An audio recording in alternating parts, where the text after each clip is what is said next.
All right, moving on to our next Patreon request, and this one comes from Luke Morehouse, who asked me to do a pretty interesting one. I was like, yeah, this will be fun. This will be a cool one to do, and that is, ladies and gentlemen, a talking about my 5 favorite anime. Now, I can't remember if this was like a redux of something, but I do recall doing something similar of this. But I decided I'm gonna do, like, this will be fun because my favorite list is always shifting, but there's always like a good handful of anime that I always love. Now this isn't a top 5 list. These are just my 5 favorite anime that I will always basically love no matter what. So yeah, there you go. Now again, this is just my personal list. If you think a anime should be higher, or, well, it's not even a top 5. If you think an anime list should be on, if you think an anime should or should not be on here, that's totally fine. This is just my personal preference, and I'm not saying this is the definitive list. It's just, well, my personal list. Anyway, as always, if you guys would like to have a Patreon request done, just hit the link below. Head on over to my Patreon, hit the 3rd tier. That'll allow you access to send me Patreon requests to do here on YouTube. But other than that, hope y'all enjoy this, and let's get started. So, my 5 favorite anime. Alright. Well, some of them I have an anime collection, but others I don't, probably because of, budget reasons and stuff like that. But, yeah. So let's actually talk about, like, probably one of my favorites that I never get to talk about. And I have them all right here, my anime collection list. And that is, starting off, Rin, Daughters of Minosumi. This was a 6-episode series that each episode's like an hour and a half long. And basically, without going too much into it, it basically follows this woman named Rin Asogi, who is an immortal. And when I say immortal, I mean immortal. Like, she gets sucked into into a fucking jet engine, chopped to mincemeat, and still regenerate. Like, it's not like other stories with immortals where it's like there can be only one to get killed by another immortal, or there's like a special way to kill immortality. No, there's none of that. And it's only the immortality that women get the immortality. Yeah, if you get killed, there's nothing. You'll just keep living. Like, you will just keep living. That's the whole thing. It basically starts from I think the 90s all the way to like the 2020s, like the 2200 years.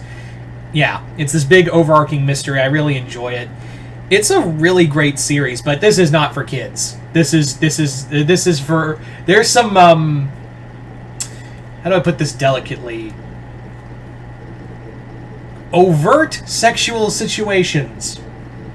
It's not a hentai, but there's a lot of nudity in here. And gore. So, it's not for the kiddies. But this is a great story. I love it. I stumbled upon it. Weirdly enough, it was on YouTube for a while.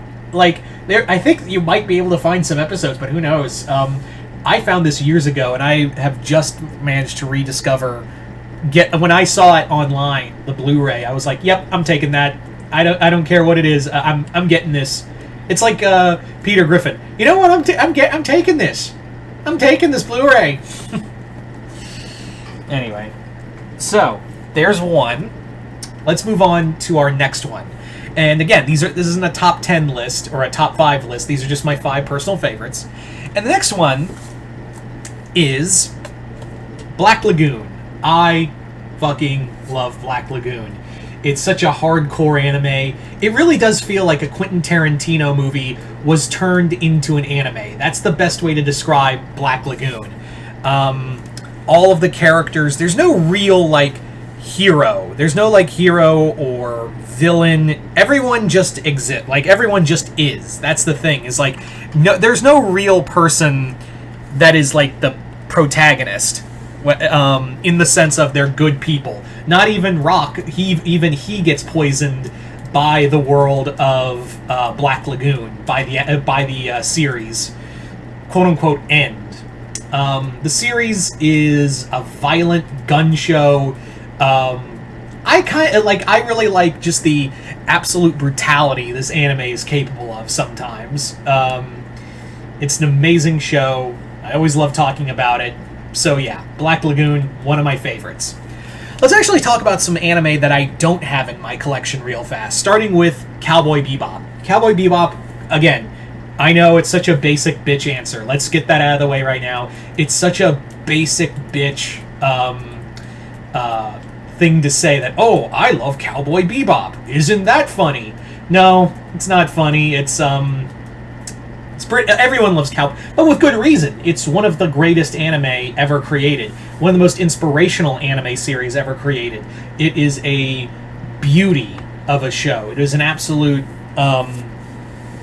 it is a beautiful show, a great sci-fi western kind of series, a major inspiration, some of the best dialogue and animation in animation history, and one of the greatest anime endings ever. There's no doubt about it. Like, yeah, Cowboy Bebop, I know. Basic bitch answer, but like...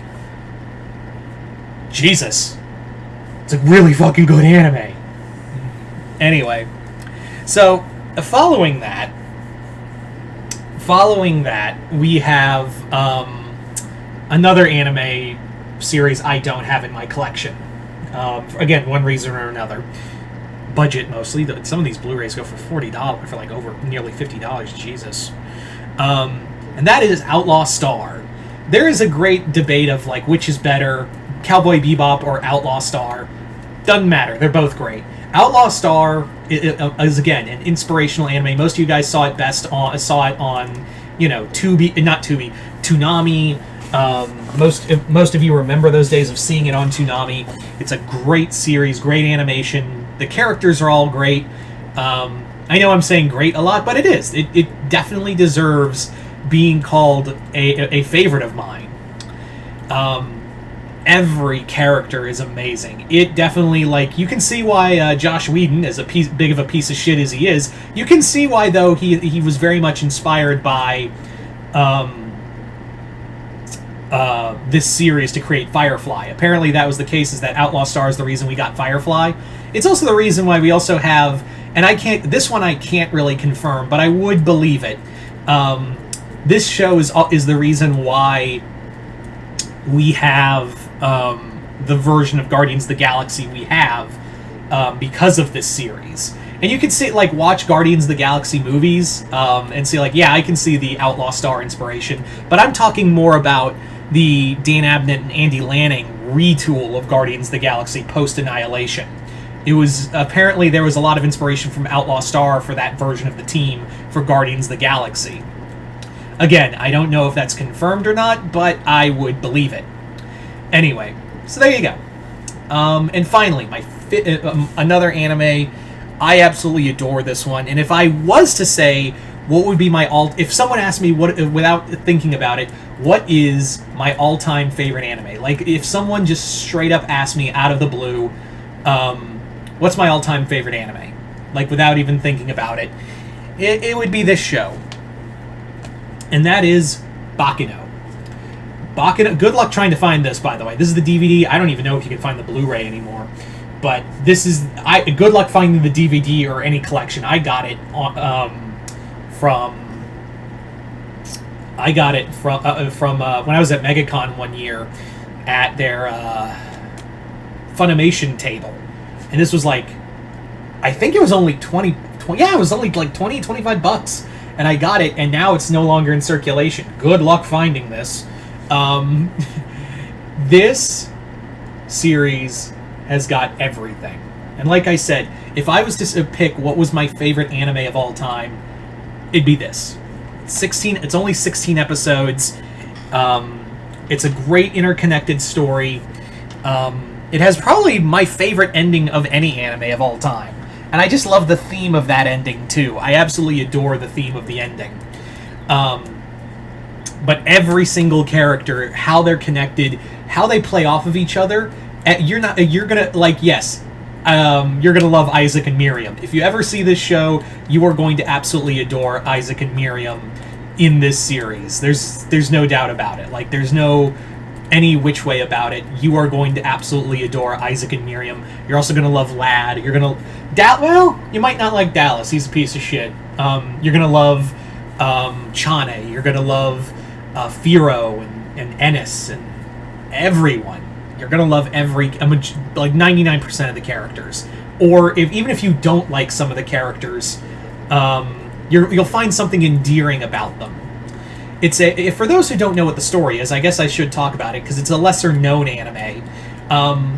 This series centers around a train, and you can giggle if you want. You want to be a child, that's fine. I giggle at it too sometimes. A train called the Flying Pussyfoot, and the wreck of that train. And it's more or less like the events leading to the destruction of that train. It's got gangsters. It's got a heist. It's also set in 1920s America. I've also, and I didn't say this before, but I know this is gonna spark a war in the comments. I just know it.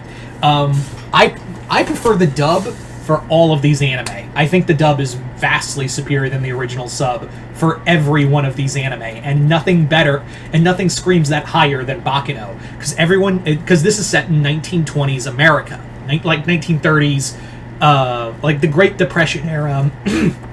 Excuse me, America. So you got dub voice actors doing like Chicago accents, Southern accents, New York accents, and and I say this in the utmost respect, Japanese voice actors can't replicate that. But here in America, you can do that. And again, I would say like Baccano really lends itself to that. Also, did I mention this anime has immortals that were all given immortality elixirs by the devil? Did I miss that part? Oh, woe was me. It's got everything. I love this anime. Again, if you were to ask me what is my all-time favorite anime, it's Baccano. No question. But there you go, guys. Those are my 5 favorite anime of all time. I'd like to, and you guys tell me in the comments below, what are your 5 favorite anime? Just comment below, let me know what your 5 favorite anime are, and also I'd like to thank Luke Morehouse for this Patreon request.